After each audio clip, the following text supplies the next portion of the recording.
Welcome back to The Explainer. Today, we're taking on an absolute legend. We're diving into the most infamous patch of ocean on Earth, the Bermuda Triangle. But look, we're not going to sit around telling ghost stories. We are tearing down this myth using cold, hard data. Let's get right into it. Only God and the sea know what happened to the great ship. That's a pretty chilling quote, right? That was President Woodrow Wilson.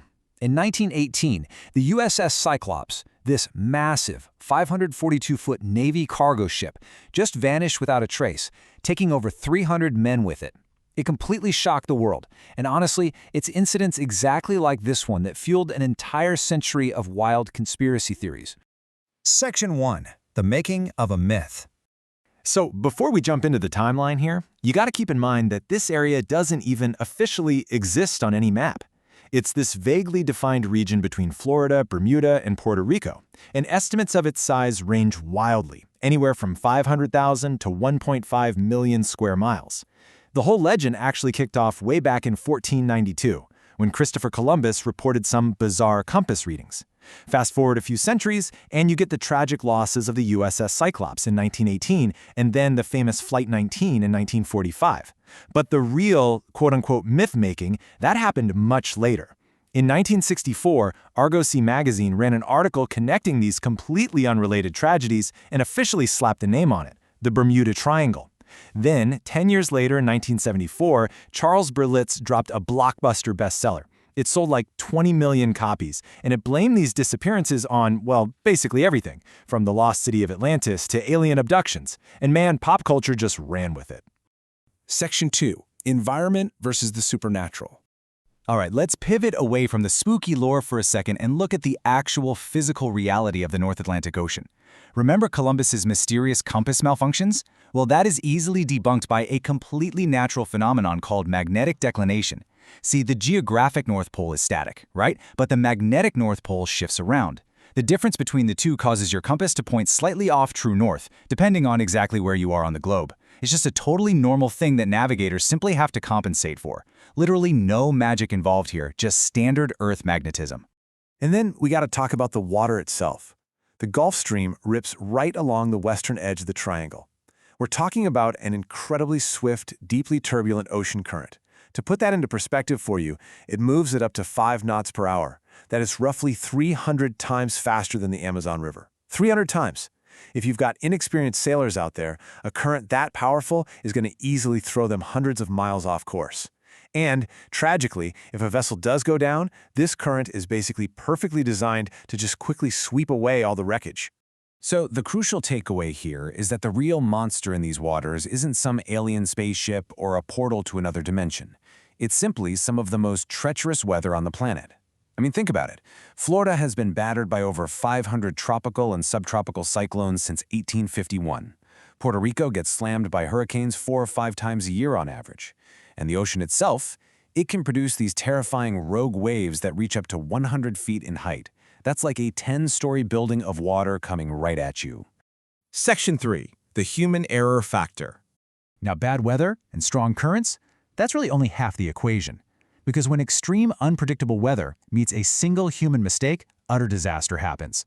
And this brings us right back to the most famous aviation disappearance in the Triangle's history, Flight 19, back in December 1945. Just listen to the final transmission from the mission's leader. He said, "We are completely lost. It looks like we are entering white water." He sincerely believed his compass was malfunctioning and that he was completely disoriented. But despite what Steven Spielberg showed us in Close Encounters of the Third Kind, these guys were not abducted by aliens. Later ground analysis proved exactly what went wrong.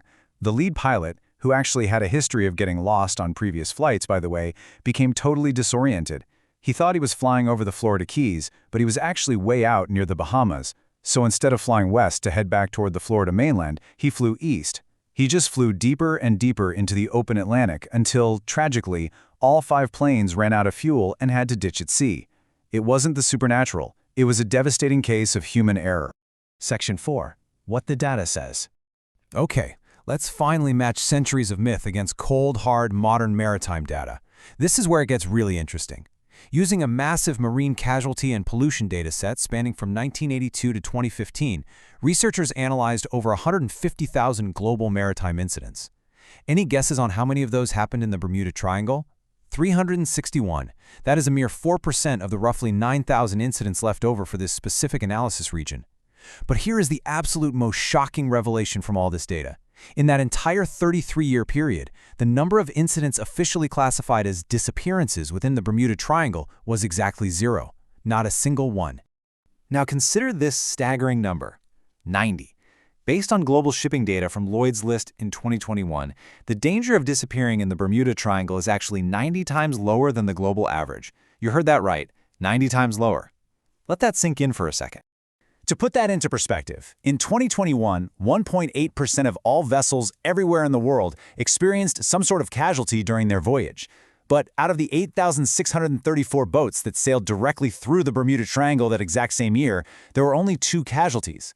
That's an incident rate of 0.02%. These numbers literally crush the myth. They definitively prove there is a massive volume of heavy, completely safe maritime traffic passing through these waters every single day. And when you set up a simple side-by-side comparison, matching the heavily mythologized triangle directly against the actual most dangerous waters on Earth, the perceived threat just totally shrinks away.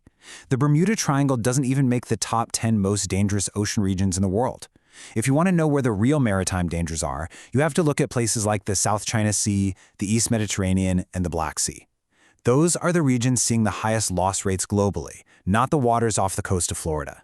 Section 5. Why the Triangle is safe. All right, let's bring this all together. Based on everything we've looked at, here are the 3 crucial takeaways proving the region is statistically safe for modern travel. Number 1, vast amounts of heavy commercial maritime traffic pass through the Triangle every single day, completely unscathed. Number 2, when we actually dig into those historical vanishments, they are almost entirely attributed to human navigational errors colliding with terrible storms. And number 3, statistically speaking, modern safety data absolutely proves this region is 90 times safer than the global average for travel, even when you factor in those extreme hurricane seasons. And Abe, if you are still worried about the planes up there, let me just close the book right now on the whole idea of an active supernatural threat in the sky. According to the National Transportation Safety Board, since 1965, there's only been one single documented commercial aviation incident over Bermuda. It was a JetBlue flight that hit some severe turbulence, and it resulted in a single injury. That's it. For decades, just one severe turbulence event. Which brings me to a final thought I want to leave you with today. When we look closely at the data, the Bermuda Triangle is undeniably, wonderfully, fabulously unremarkable. So why did we spend decades turning it into a monster? The answer probably says way more about human psychology and our deep-rooted desire to find magic in the unknown than it does about the ocean itself. What do you think? Thank you so much for exploring the facts over the fiction with me on today's Explainer.